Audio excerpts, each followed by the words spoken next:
You're staring at your phone. The chat is still there. The last message is yours, left on read, or worse, left undelivered. Days ago, you would have sent another one, maybe a meme, maybe a check-in, maybe a long paragraph trying to explain, fix, clarify. But this time, something in you snaps. You don't block her. You don't send a speech. You don't argue. You do something far more powerful. You go silent. No more good mornings. No more double texting. No more just wanted to check on you. You pull your energy completely. And here's what most men get wrong. You think she barely notices.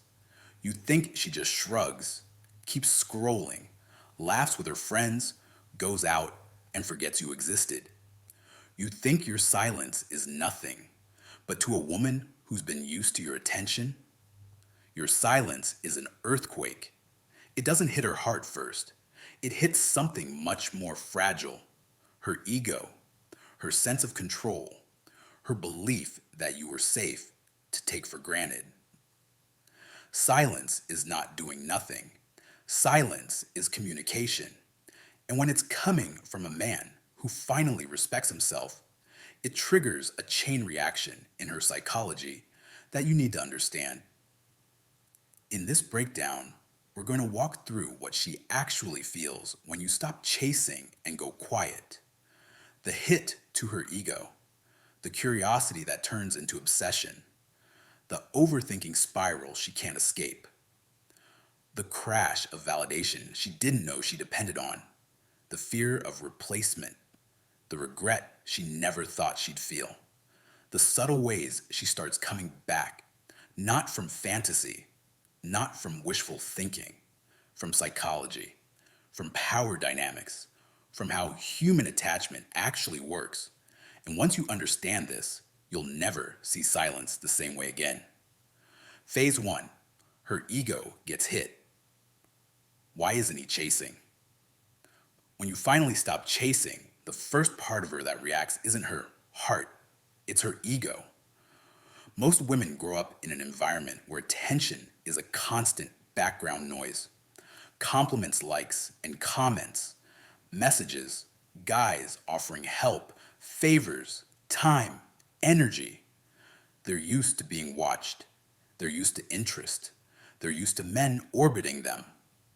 So when you came along, consistent, available, always reaching out, she didn't think of your messages as a privilege. She thought of them as normal, expected, automatic, guaranteed.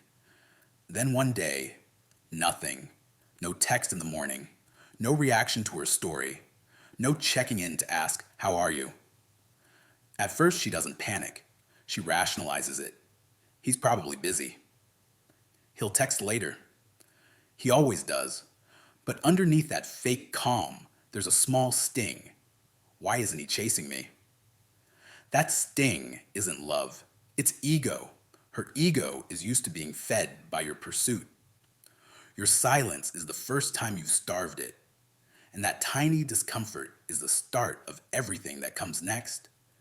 She picks up her phone, more than usual, not fully conscious of it, just out of habit. The absence of your name becomes louder than your presence ever was. She opens the chat, scrolls a bit, closes it. She isn't missing you yet. She's missing control. Phase 2, ego turns into curiosity. What changed? Once that little bruise to her ego settles in, it doesn't just go away. It evolves. Her mind starts asking questions, not out loud, not to you, but inside her own head. Did something happen? Did I say something? Is he upset? Did he meet someone else? Women are naturally intuitive and emotionally analytical. They pick up on small changes fast. So when your pattern breaks, her nervous system notices before her logic catches up. On the outside, she keeps the same act, posting stories, laughing with friends, acting unbothered, but internally, a new process has started. She is replaying the timeline. When did he stop sending it good morning? When did his replies slow down? What was the last conversation we had? She's not doing this because she's deeply in love with you. She's doing this because the loss of your pursuit doesn't make sense to her, and the human brain hates things that don't make sense. Curiosity is the first real crack in her "I don't care" mask. She might test the waters, post a story she knows you'd usually react to, put up a thirst trap picture, share a song, a quote, something slightly emotional. Not for all men, for you. She wants data. Are you still watching? Do I still matter? Can I still pull his attention whenever I want? Your silence gives her only one answer: no feedback, no reaction, no fuel, no confirmation. That's when curiosity starts to morph into something heavier. Phase 3, the overthinking spiral. Did I lose him? The more questions she can't answer, the louder they become. Now we move from curiosity to obsession. This is where your silence starts living rent-free in her head. She begins replaying your last few interactions, analyzing every dry reply she gave you, thinking about the times she saw you trying and she didn't match your effort. There's a mental loop playing on repeat. Did I push him too far? Did I ignore him too much? Was I too cold? Did he finally get tired? She scrolls your chat, not to reminisce, but to dissect. She's not just looking at what you said, she's looking at when you stop saying as much. And that's where the guilt begins to creep in. Meanwhile, her emotional state starts to shift. Little mood swings show up, irritation over small things, random drops in energy, sudden waves of emptiness. She won't tell her friends, "I think I pushed a good man away." Instead, she'll say, "He's acting weird. He fell off. I don't know what his problem is." But deep down, she knows this isn't just about you going quiet. This is about what your silence is forcing her to feel. For the first time, you're not the emotionally exposed one. She is. Phase 4, the validation crash. Was I ever that special? Up until now, your attention was her emotional safety net. Even when she acted cold, even when she responded late, even when she claimed she wasn't that into it.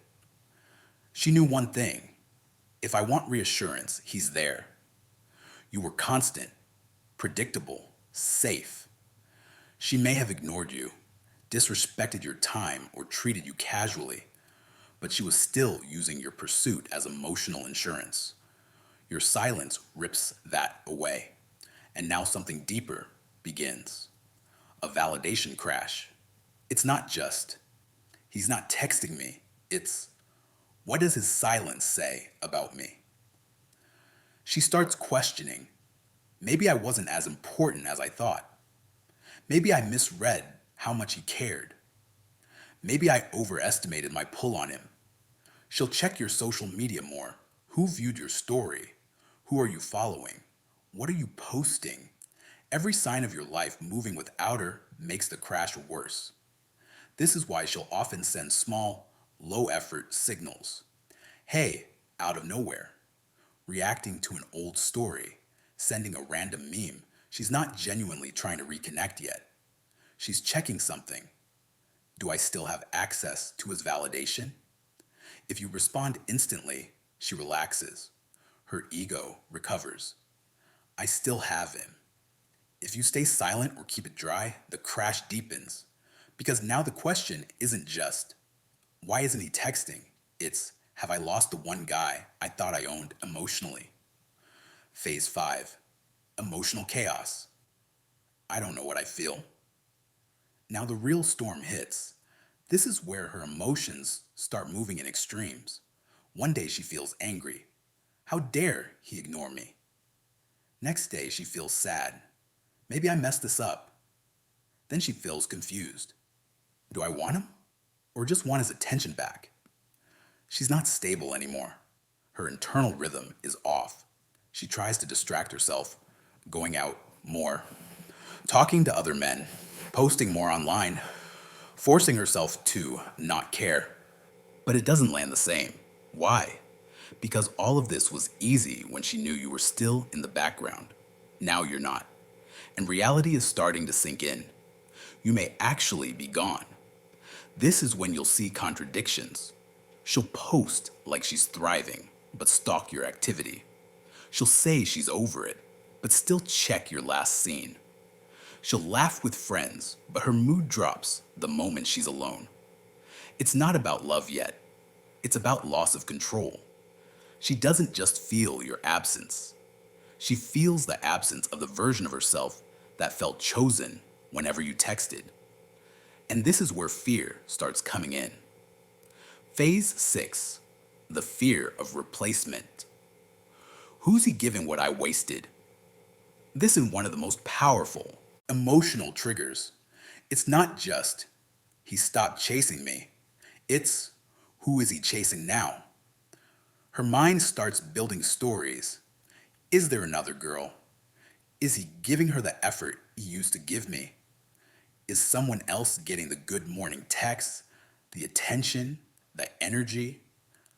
Understand this. Women don't just fear losing a guy. They fear being replaced. They fear being out upgraded. They fear being the one who dropped a man that another woman now appreciates. Even if she didn't truly value you at the time, the idea that someone else might is enough to trigger deep insecurity. So she starts monitoring who you follow, who interacts with you, whether your online patterns changed if she sees another woman in the picture. That fear multiplies. Even if that woman is just a friend or completely unrelated, her emotional brain doesn't care. It reads it as, he is not sitting in pain, he is moving on. That's when she whispers to herself, did I just help another woman get a man I should have kept? And whether she admits it or not, that thought burns. Phase 7, regret. I misplayed this. Now regret creeps in, not immediately as, I lost the love of my life, but as, I didn't treat him right. She starts remembering the times you initiated and she responded dry. The times you tried to plan something and she flaked. The conversations where you were present and she was distracted. The effort you gave versus the effort she gave silence changes how she reads the past. What she once dismissed as him being too available now looks like consistency. What she once called too emotional now looks like care. What she saw as clingy now looks like commitment. This is why women sometimes say, I didn't realize what I had until it was gone. That's not cliche. That's literally how regret forms. Your silence forced her to feel the cost of her own behavior. And regret is powerful because it doesn't just hurt. It also makes her want to fix the story. She doesn't want the last thing she did to you to be ignoring you, taking you for granted, treating your effort as background noise. Now she wants to rewrite that ending. Phase 8, the first attempts to come back. Soft entry. Once regret and fear mix together, she will usually make a move. But understand, most women will not come back with a full apology and emotional confession first. They'll come back in low-risk ways. A casual, how have you been? Replying to an old story as if nothing happened. This reminded me of you. Asking a random practical question as an excuse to reopen the chat. It's important you get this. These are not random. She is. Testing your temperature, checking whether the door is still open, trying to see if she can get back the old version of you. If you jump in emotionally, I've missed you. I'm so glad you texted. I've been waiting to hear from you. You just confirmed her original belief. You never left. You were just pretending, and all the power flips back into her hands. But if your energy is calm, measured, neutral, you force a second realization inside her. He's not the same. That realization is uncomfortable for her, but extremely important for you. Phase 9, the realization. I actually care about him. Somewhere along this process, from ego to curiosity to fear to regret, something deeper starts to form. Attachment, not the light, casual kind, not, it was fun talking to him. Real attachment, the kind where she thinks about you randomly. Ordinary moments remind her of you. She wonders what you're doing when something good or bad happens in her day. This doesn't form when you chase her. It forms when you stop, because only absence creates space for her to feel anything real. When you were always there, she didn't have to confront what you meant to her. Now she does. This is where she realizes you weren't just another guy texting. Your presence had a stabilizing effect. Your attention made her feel valued in a way she didn't really honor at the time. And here's the twist. This emotional shift rarely happens while you're in her life. It happens when you are no longer available on demand. Silence didn't just remove you. It forced her to see you clearly for the first time.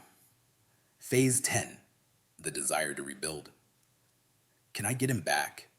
Once she realizes she's attached, the desire to reconnect becomes real. Not casual, not testing, not playful, real. She may reach out more consistently, try to have deeper conversations, bring up memories, admit indirectly that she was going through a lot or didn't handle things well. Some will apologize directly. Most will do it indirectly. I know I was distant. I was stressed at that time. I wasn't in a good place back then. Translation. She knows she mishandled you, and now she's trying to open the door in a way that still lets her keep some pride. Here's the crucial thing. You're not obligated to walk back through that door. Your silence was not supposed to be a trick to win her back. It was supposed to be the moment you chose yourself. If she comes back with genuine effort, self-awareness, and changed behavior, that's something you can evaluate. But if she comes back expecting the old version of you, the man who begged, chased, explained, overgave, you have a choice. Return to being the emotional provider she drains, or remain the calm, self-respecting man who can stay or walk away without losing himself. The real power behind silence. Most men use silence as a tactic. They think, I'll ignore her so she misses me. Then when she comes back, I'll go back to acting the same. That's not power. That's manipulation. And it never lasts. She might come back temporarily, but eventually she'll test you again. And if your core hasn't changed, you'll react the same way. Beg, over-text, over-explain, lose your frame. Silence is powerful only when it reflects a real internal shift, from neediness to self-respect, from chasing to choosing, from panic to outcome independence. You are not going silent to punish her. You're going silent because you're done negotiating for basic respect. You refuse to fight for someone who isn't fighting for you. You've realized that your attention is a privilege, not a charity service. Silence is not just the absence of words. It's the presence of standards. What you need to remember. Here's the real timeline of what she feels when you stop chasing and go quiet. Ego shock.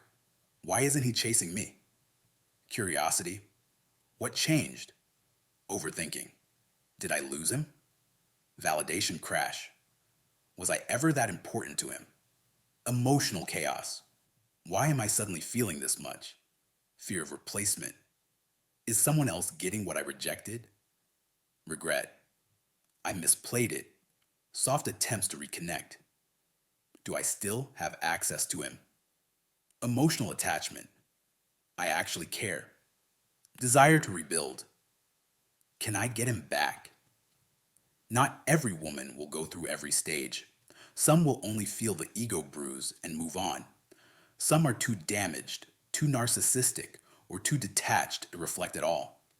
But the key is this: your job is not to sit there waiting and hoping she reaches stage 10. Your job is to use silence as a mirror for yourself too. Ask, why was I chasing so hard? Why was I okay with being disrespected? Why did I make one woman the center of my emotional world? Why did I think losing her was worse than losing myself? Because here's the truth: the day a man decides he would rather lose her than lose his self-respect, everything changes. You stop fearing her silence. You stop fearing her leaving. You stop fearing her opinion. You become the man who can walk away calmly, withhold responses when disrespected, use silence not as a weapon, but as a boundary. And that man, he's rare. He's dangerous in the best way. And yes, he is the type of man women end up thinking about long after he's gone. Not because he played games, but because he finally understood his value. Silence is not about winning her back. Silence is about winning yourself back. And once you do that, whether she spirals, regrets, and chases you, or disappears forever, you win either way.